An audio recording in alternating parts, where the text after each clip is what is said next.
তোমরা হয়তো শুনেছো যে জেরান্ডকে আরেকভাবে ভার্বাল নাউনও বলা হয়, তাই তো? কারণ জেরান্ড কি? জেরান্ড ভার্বের সাথে আইএনজি যোগ করা শব্দ।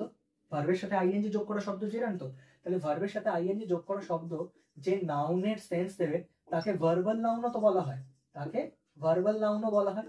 কিন্তু প্রবলেমটা কি হয়, অনেক সময় এক্সামে টিচাররা কোশ্চেনটাকে একটু ট্রিকি করার জন্য, একটু কঠিন করার জন্য ব্র্যাকেটে ইউজ জেরান্ড না বলে বলে ইউজ ভার্বাল নাউন। আচ্ছা, এবার যখন ইউজ ভার্বাল নাউন বলছে তখন তো তোমার মনে হচ্ছে যে জেরান্ড বসালেই হয়ে যাবে, কিন্তু একটা জিনিস মাথায় রাখতে হবে যে প্রত্যেকটা জেরান্ড ভার্বাল নাউন হলেও প্রত্যেকটা ভার্বাল নাউন জেরান্ড না।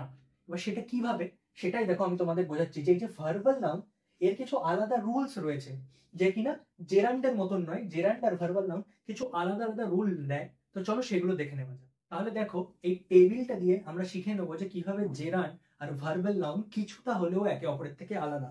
তো দেখো আমি এখানে পয়েন্ট করেছি, একটা দিকে জেরান্ড লিখেছি, একটা দিকে ভার্বাল নাউন লিখেছি। দেখো পয়েন্ট হচ্ছে যে ভার্বের সাথে আইএনজি। জেরান্ড আমরা এটাই জানি যে ভার্বের সাথে আইএনজি নেবে, কিন্তু ভার্বাল নাউন কি বলছে যে সাম টাইম সে কখনো ভার্বের সাথে আইএনজি নেবে।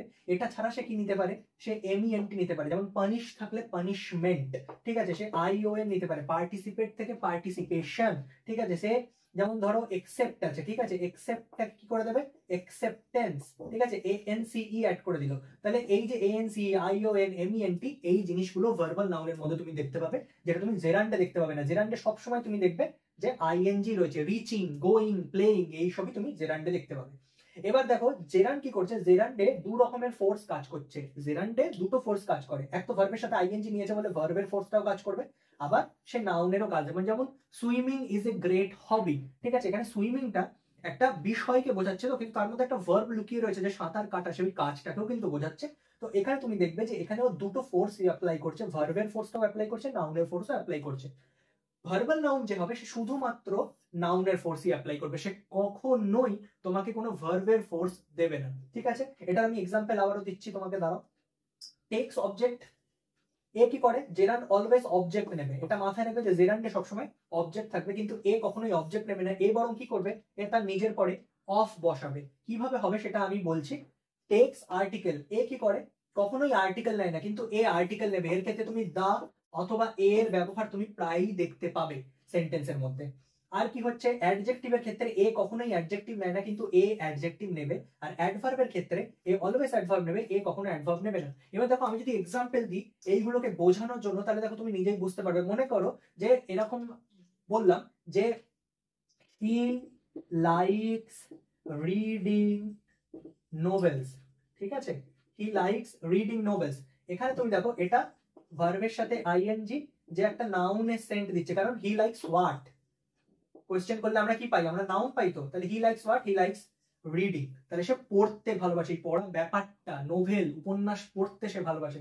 এই সেন্টেন্সটাকে যদি আমি এইভাবে লিখতাম যে he likes the reading of novels, তাহলে এইখানে তুমি দেখো এইখানে এটা এটা হয়ে গেল আমাদের ভার্বাল নাউন। কেন এটা ভার্বাল নাউন, দেখো এর আগে একটা আর্টিকেল বসেছে, এইখানে বসে বলেছিলাম আমি টেক্স আর্টিকেল, এই দেখো ইয়েস আর্টিকেল বসেছে, আর তারপরে কি বসেছে, অফ বসেছে। এই যে এখানে বলেছিলাম যে ও কি করবে, ও অফ নেবে। তাহলে দেখো এখানে অফ বসেছে, দ্য রিডিং অফ নোভেলস মানে ওই নোভেল পড়াটা। জিনিসটার মিনিংটা সেমই দাঁড়াবে, জাস্ট কোথায় তুমি ভার্বাল নাউন ইউজ করছো আর কোথায় তুমি জেরান্ড ইউজ করছো, এইটা তোমাকে বুঝতে হবে।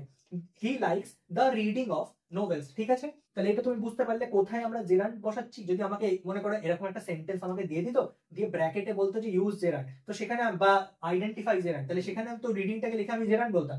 কিন্তু তোমাকে যদি একটা এরকম আন্ডারলাইন দিয়ে বলতো যে এটা কোনটা, আর তুমি সেটাকে লিখে দিতে শুধু জেরান্ড, তাহলে তো হবে না, কারণ এটা তো ভার্বাল নাউন। তো তোমাকে মেনশন করে দিতে হবে যে এটা কিন্তু ভার্বাল নাউন, এটা শুধুই জেরান্ড না। তার কারণ সব ভার্বাল নাউন জেরান্ড হয় না, কিন্তু সব জেরান্ডই কিন্তু ভার্বাল নাউন।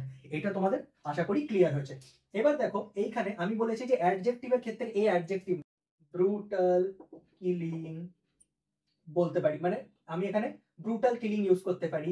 ধরো র্যাপিড গ্রোথ ইউজ করতে পারি, কারণ গ্রো থেকে গ্রোথ এসেছে। তো আমি এই ধরনের ইউজ গুলোতে দেখো অ্যাডজেক্টিভের ব্যবহার আমি করতে পারছি। যেমন the rapid growth of human population is creating global warming, ঠিক আছে, যে এত যে হিউম্যান পপুলেশন বেড়ে যাচ্ছে, যে র্যাপিড পরিমাণে বাড়ছে, তার জন্য আমাদের গ্লোবাল ওয়ার্মিং। বোঝা যাচ্ছে যে অ্যাডজেক্টিভের ব্যবহারটা আমরা কোথায় করছি, অ্যাডজেক্টিভের ব্যবহারটা করছি হচ্ছে আমরা ভার্বাল নাউনের ক্ষেত্রে। আর আমি যদি মনে করো এরকম লিখতাম যে রানিং কুইকলি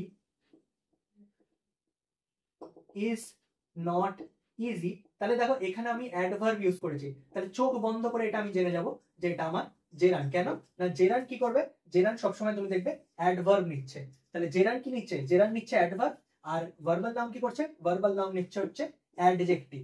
আশা করছি আমার এই ভিডিওটা থেকে তোমরা এইটা বুঝতে পেরেছো যে জেরান্ড আর ভার্বাল নাউনের মধ্যে মিনিমাম কি ডিফারেন্স গুলো রয়েছে, আর কিভাবে আমরা চিনবো যে কোনটা জেরান্ড আর কোনটা ভার্বাল নাউন। কারণ অনেক সময় টিচাররা কোয়েশ্চেন কঠিন করার জন্য তোমাদেরকে ব্র্যাকেটে ইউজ ভার্বাল নাউন বলে দেবে, তখন হয়তো তার বদলে তুমি জেরান্ড বসিয়ে দিলে, কারণ তুমি দা বসালে না, আর তুমি ভার্বের সাথে আইএনজির পরে অফ বসালে না। তার কারণ ভার্বাল নাউনের মেন কাজই হচ্ছে যে সে যে ভার্বের সাথে আইএনজি রয়েছে তার আগে একটা আর্টিকেল নেবে আর তারপরে একটা অফ বসাবে। এই দুটো জিনিস কিন্তু তোমাদেরকে মাথায় রাখতেই হবে, সেটা হচ্ছে এইটা যে অফ বসাবে, আর একটা হচ্ছে এইটা দা বা এ বসাবে। আর এটাও মাথায় রাখবে যে সেন্টেন্সটার মধ্যে কি কোনো অ্যাডভার্ব দিয়ে দিয়েছে, যদি দিয়ে দেয় তাহলে জেরান্ড ইউজ করবো, যদি কোনো অ্যাডজেক্টিভ দিয়ে থাকে তাহলে আমি ভার্বাল নাউন ইউজ করবো। আশা করছি আমার এই ভিডিওটা থেকে তোমরা ভার্বাল নাউন আর জেরান্ডের তফাৎটা বুঝতে পেরেছো।